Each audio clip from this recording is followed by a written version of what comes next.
بسم اللہ الرحمن الرحیم۔ شروع اللہ کے نام سے جو بہت مہربان اور نہایت رحم کرنے والا ہے۔ رمضان المبارک کی آخری عشرے کی دعا۔ اللہم اجرنی من النار، اللہم اجرنی من النار، اللہم اجرنی من النار۔ ترجمہ: اے اللہ ہمیں جہنم کی آگ سے بچا۔ ماہ رمضان کی فضیلت۔ ماہ رمضان بڑی فضیلتوں اور برکتوں والا مہینہ ہے۔ اس مہینہ میں اہل ایمان کی طرف اللہ تعالیٰ کی خصوصی رحمتیں متوجہ ہوتی ہیں۔ احادیث کے مطابق رمضان کی 3 عشرے 3 مختلف خصوصیات کے حامل ہے اور ہر ایک پر خصوصی رنگ غالب ہے۔ حضرت سلمان فارسی رضی اللہ عنہ سے روایت میں ہے کہ رسول اللہ صلی اللہ علیہ وآلہ وسلم نے فرمایا، رمضان کا پہلا عشرہ رحمت کا ہے، دوسرا عشرہ مغفرت کا اور تیسرا عشرہ جہنم سے آزادی کا۔ صحیح ابن خزیمہ، حدیث 1780۔ نبی اکرم صلی اللہ علیہ وآلہ وسلم رمضان کے آخری عشرہ میں عبادت و اطاعت، شب بیداری اور ذکر و فکر میں اور زیادہ منہمک ہو جاتے تھے۔ ام المومنین حضرت عائشہ رضی اللہ تعالی عنہا فرماتی ہیں کہ نبی اکرم صلی اللہ علیہ وآلہ وسلم آخری عشرہ میں اتنا مجاہدہ کیا کرتے تھے جتنا دوسرے دنوں میں نہیں کیا کرتے تھے۔ صحیح مسلم، حدیث نمبر 2009۔ سنن ابن ماجہ، صحیح ابن خزیمہ اور مسند احمد میں بھی اسی مفہوم کی احادیث مروی ہے، جن سے یہ معلوم ہوتا ہے کہ رمضان کے آخری عشرہ میں آپ صلی اللہ علیہ وآلہ وسلم کے معمولات دیگر ایام کے مقابلے میں بڑھ جاتے تھے۔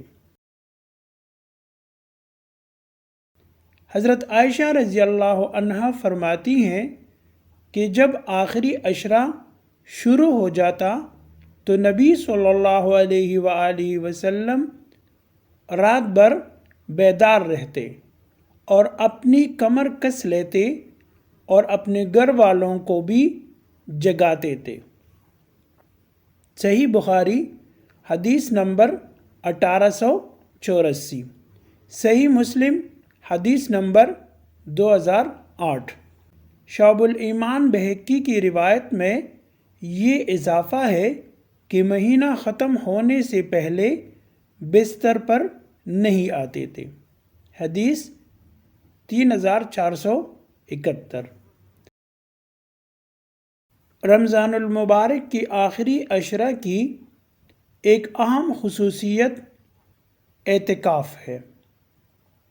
آپ صلی اللہ علیہ وآلہ وسلم کا مبارک معمول تھا کہ رمضان المبارک کی آخری عشرے میں اعتکاف فرماتے تھے۔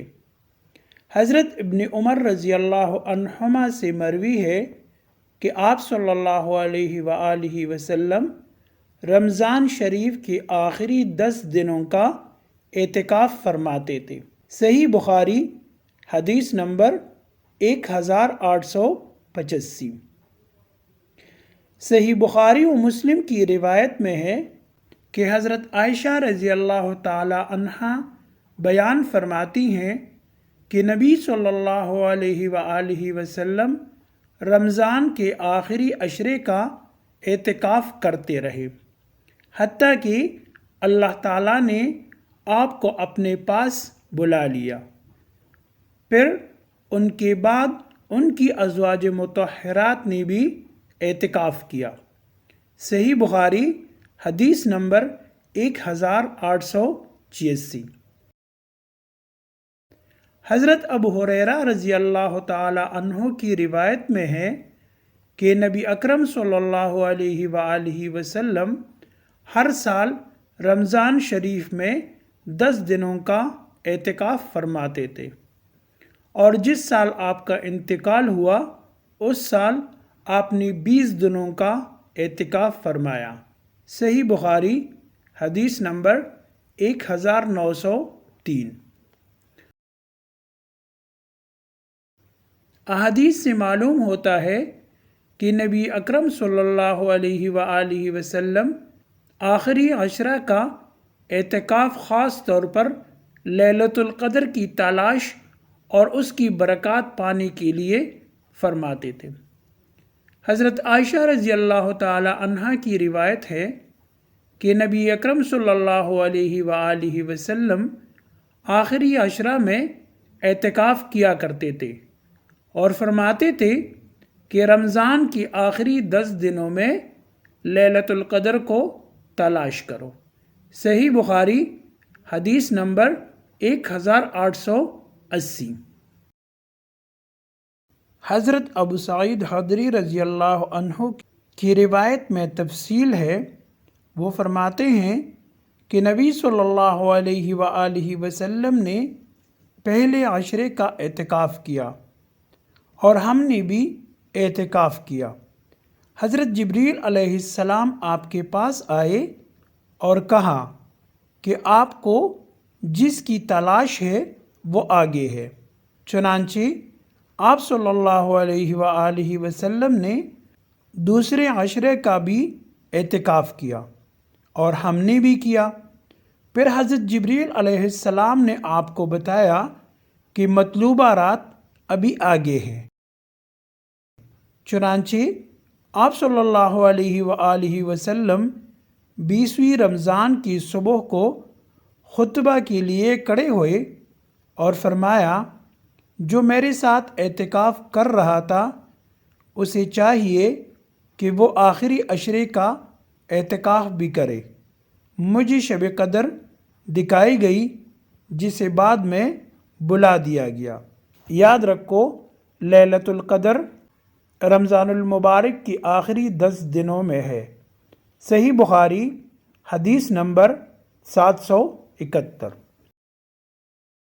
رمضان المبارک کے آخری عشرہ کی سب سے اہم فضیلت و خصوصیت یہ ہے کہ اس میں ایک ایسی رات پائی جاتی ہے جو 1000 مہینوں سے بھی زیادہ افضل ہے، اور اسی رات کو قرآن مجید جیسا انمول تحفہ دنیا انسانیت کو ملا۔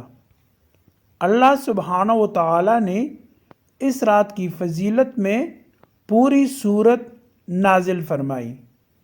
ارشاد ہوا، ہم نے قرآن کریم کو شب قدر میں نازل کیا ہے۔ آپ کو کیا معلوم کہ شب قدر کیا ہے؟ شب قدر 1000 مہینوں سے بھی بہتر ہے۔ اس میں فرشتے اور روح یعنی جبریل علیہ السلام اپنے رب کے حکم سے ہر کام کے لیے اترتے ہیں۔ یہ رات سراسر سلامتی ہے اور فجر کی طلوع ہونے تک رہتی ہے۔ ایک دوسری آیت میں اس کو مبارک رات کہا گیا ہے۔ ارشاد ہے، قسم ہے اس کتاب کی جو حق کو واضح کرنے والی ہے، ہم نے اسے ایک مبارک رات میں نازل کیا ہے۔ چنانچہ شب قدر کی عبادت کا ثواب 1000 مہینوں یعنی کم و بیش 83 سال کی عبادت سے زیادہ ہے۔ اسی رات اللہ تعالیٰ نے قرآن مجید کو یک بارگی لوح محفوظ سے آسمانی دنیا پر نازل فرمایا، اور پھر اس کے بعد نبوت کی 23 سالہ مدت میں حسب ضرورت نبی صلی اللہ علیہ وآلہ وسلم پر نازل ہوتا رہا۔ انہی آیات سے یہ بھی معلوم ہوتا ہے کہ اس رات کو ملائکہ نزول کرتے ہیں اور اللہ تعالیٰ سال بھر کی تقدیر کے فیصلے فرشتوں کے حوالے فرما دیتے ہیں تاکہ وہ اپنے اپنے وقت پر ان کی تکمیل کرتے رہیں۔ اس رات میں فرشتوں کا نزول بھی رحمت و برکت کا سبب ہوتا ہے۔ لیلۃ القدر کا مطلب ہے قدر اور تعظیم والی رات، یعنی ان خصوصیتوں اور فضیلتوں کے بنا پر یہ قدر والی رات ہے، یا پھر یہ معنی ہے کہ جو بھی اس رات بیدار ہو کر عبادت کرے گا وہ قدر و شان والا ہوگا۔ تو اللہ تعالیٰ نے اس رات کی جلالت و منزلت اور مقام و مرتبہ کی بنا پر اس کا نام لیلۃ القدر رکھا، کیونکہ اللہ تعالیٰ کے ہاں اس رات کی بہت قدر و منزلت ہے۔ صحیحین کی حدیث میں ہے، حضرت ابو ہریرہ رضی اللہ تعالی عنہ بیان کرتے ہیں کہ نبی اکرم صلی اللہ علیہ وآلہ وسلم نے فرمایا، جو شخص شب قدر کو ایمان اور اجر و ثواب کی نیت سے عبادت کرے اس کے سارے پچھلے گناہ معاف کر دیے جاتے ہیں۔ صحیح بخاری حدیث نمبر 1768۔